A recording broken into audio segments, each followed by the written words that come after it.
What's going on, everybody? Ryan Thompson, the Assumable Guy. This is the Assumable Guy Show.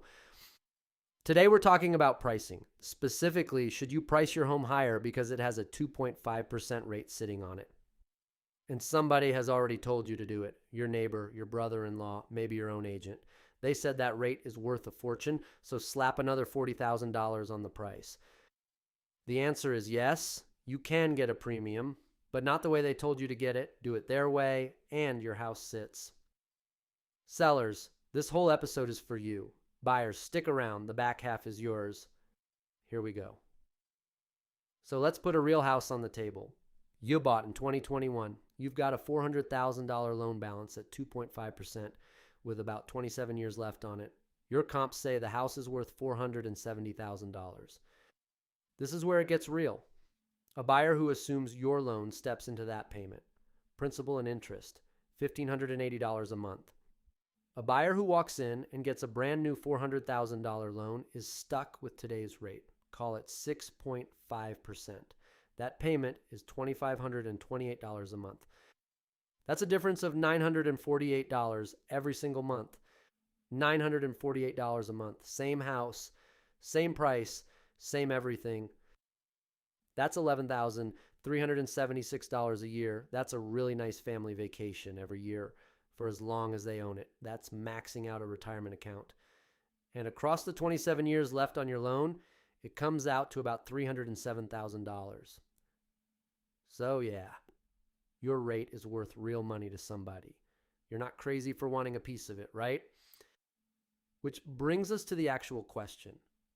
I know what you're thinking. You're going, okay, Ryan, my rate is worth 300 grand to this person. Why on earth would I not charge for that? Why am I handing that over for free? Totally fair. And here's what most sellers don't realize. On an assumption, every extra dollar you add to the price comes out of the buyer's pocket in cash at the closing table because the loan balance does not move. The bank is not lending one nickel more than what you already owe. You've got a $400,000 loan. That's the whole loan. That's it. So at $470,000, your buyer covers the difference between your price and your loan balance. $70,000. That's the equity gap. List at $495,000 instead, and that gap becomes $95,000. You didn't add $25,000 to the price. You added $25,000 of cash to what your buyer has to bring. Cash, cash, cash, cash. And it's not like they can go grab a bigger loan to cover it. The whole point of an assumption is that they're stepping into your loan, fixed balance, fixed rate. There's no new lender sitting there saying, sure, we'll just finance a little more of that for you. The gap is the gap, and the gap is cash.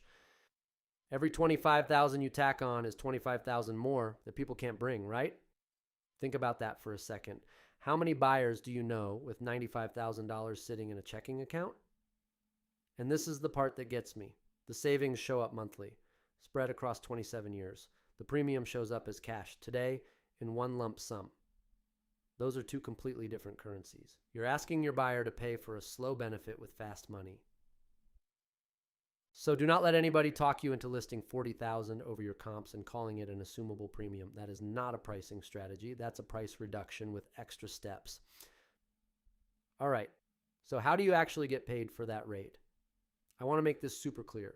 You can get a premium on an assumable. I've watched it happen more than once. It just doesn't come from your list price. It comes from competition. Let me tell you about Colin and Beth. They had a rate in the twos, and we marketed that assumption hard. Front and center in the listing and in every single conversation with every buyer's agent who called.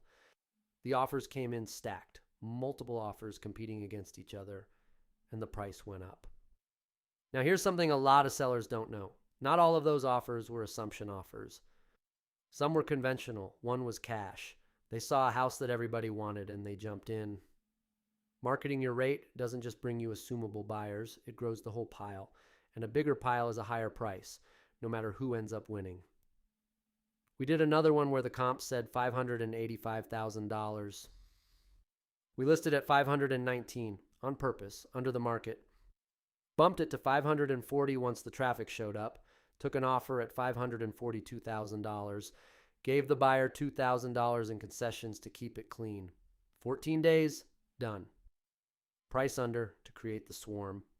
Then let the swarm set your number. This is the move. Now a little hack for you, and this one matters when the offers actually start landing. I've got a lender who, if the buyer puts 5% down, will loan them the rest of that equity gap as a second mortgage, which means for that buyer, part of your premium can get financed instead of coming out of a savings account. So a buyer using a gap loan can stretch further on price than a buyer covering the whole gap in cash. So when your offers come in, do not just read the number on page 1. Look at how they're covering the gap. The higher offer with no financing plan behind it is worth less than the slightly lower offer that's actually going to close. And I promise you, there's a ceiling on this. That second mortgage sits around 9%. Every dollar of premium you push into it eats the savings that made your house attractive in the first place. Where exactly that ceiling sits on your house, I don't know. It depends on the buyer standing in front of you. But the direction is obvious. Whose house sells faster? Yours at 2.5%, or the identical one down the street where they've got to go get a new loan at 6.5. You already know the answer to that. Buyers, if you're still listening, this last part is for you. You're going to run into assumable listings priced above the comps. Don't automatically walk away, run the math. If the payment still crushes what a new loan would cost you, that premium might be worth paying.